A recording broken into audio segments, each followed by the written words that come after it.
सत्ता के इश्यूज पर तो काफ़ी डाइवर्जन है, क्योंकि आप कह रहे हैं कि आपने अंत्योदय का जो फिलॉसफी है वो लेकर आप चले।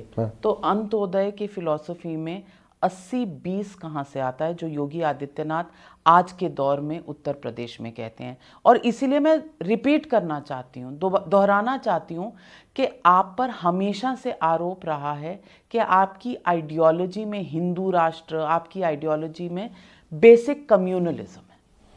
हमारी आइडियोलॉजी सबका साथ, सबका विकास, सबका विश्वास की है।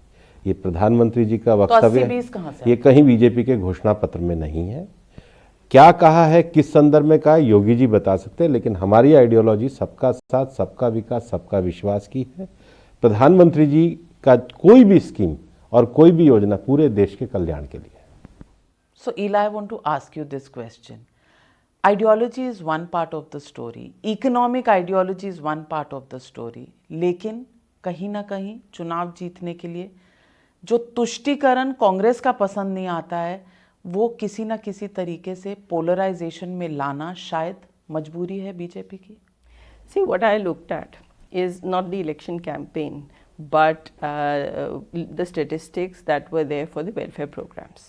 Okay, so when you look at whether it is LPG gas, Indira Awas Yojana, nowhere did we find a distinction between different communities in terms of delivery of welfare programs. So whether it was, you know, the housewife who was given an LPG connection, whether the a woman was a Muslim or a Hindu or a Sikh or a Christian or a whoever, Jain or a Parsi, or we did not find any.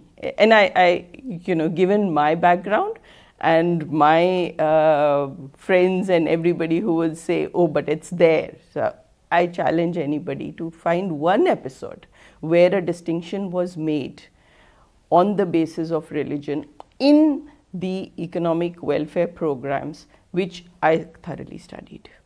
And that's what I did. So, I'm not a politician, you know that. I don't cover politics, but I look at the implementation of economic policies. And honestly, when I did not see that, for me, that is what matters. Do you seek out a certain community to discriminate against or to favor or disfavor? In none of the web programs of, from 2014 onwards. And I've got all the data.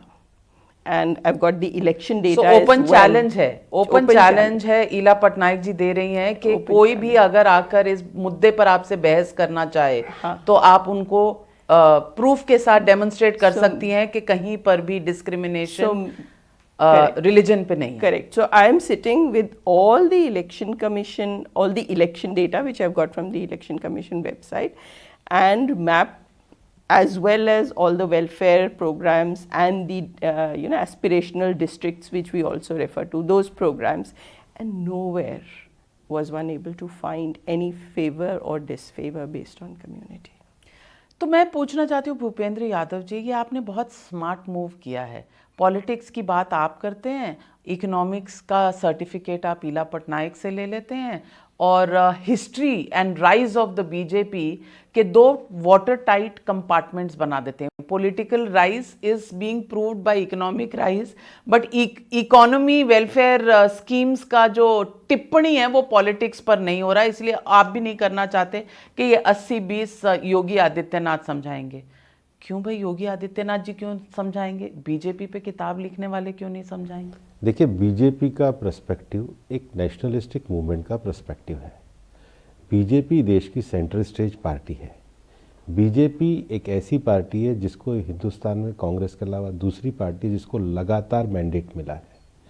जब आप देश के political process में किसी party का इतना rise देखते हैं तो उसके पीछे कोई एक स्टेटमेंट नहीं होता है, उसके पीछे लोगों का डेडिकेशन होता है, उसके पीछे एक डेमोक्रेटिक सेटअप होता है, उसके पीछे लोगों का मतलब बिना स्वार्थ के काम करने का तरीका होता है, उसके पीछे एक आइडियोलॉजिकल बैकग्राउंड होता है।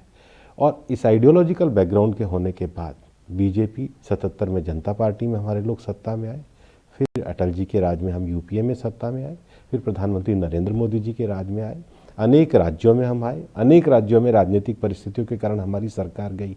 इन सब परिस्थितियों का व्यापक विश्लेषण लोगों के सामने आना चाहिए, उसका प्रयास किया है। पुस्तक लिखते समय मैं कोई राजनीतिक व्यक्ति नहीं था। पुस्तक लिखते समय मेरा एक पॉलिटिकल यात्रा में जो मेरा एक अनुभव रहा है, प्लस इलाजी का जो एक इकोनॉमिकल बैकग्राउंड रहा है, एकेडमिक बैकग्राउंड रहा है, उनको मिला करके देखना चाहिए। पुस्तक कह दूं मैं भूपेंद्र यादव का सिंगल पर्सपेक्टिव है, ऐसा नहीं है। हमारा और इलाजी के बीच में लगभग 300-400 आवर का डिस्कशन हुआ होगा, क्योंकि कोविड के समय में, बाकी समय में लगभग 3-4 बार हमने इसकी प्रूफ रीडिंग करी होगी और सारे पर्सपेक्टिव को हम लेकर के आए। और इसलिए मैं कहना चाहूँगा, इस पुस्तक में केवल ऐसा नहीं है कि केवल राइटिस्ट लोगों के ही हमने कमेंट्स को पुस्तक में डाला। अगर आप इसकी हमारे पुस्तक में रेफरेंसेस को देखेंगे, इवन जो बीजेपी के भी क्रिटिकल रहे हैं, लेकिन कॉन्टेम्प्रेरी पॉलिटिक्स में उन्होंने जो लिखा है, उस कॉन्टेम्प्रेरी पॉलिटिक्स को हमने बीजेपी की यात्रा से जोड़ करके एक जो जर्नी है पार्टी की, उसके पूरे पर्सपेक्टिव को दिया है। उसको किसी एक वक्तव्य से नहीं जोड़ा जा सकता है। वो अनेकों लोगों के जीवन का बलिदान है, अनेकों लोगों का डेडिकेशन है, अनेकों लोगों की सेल्फलेस सेवा है। और इसलिए बीजेपी की इस सेवा यात्रा में जो लोग दिखते हैं वो बीजेपी नहीं है। जिन्होंने बीजेपी के लिए काम किया है और कभी जीवन में कुछ नहीं लिया, वो लोग भी बीजेपी हैं, उनका भी कंट्रीब्यूशन बहुत है।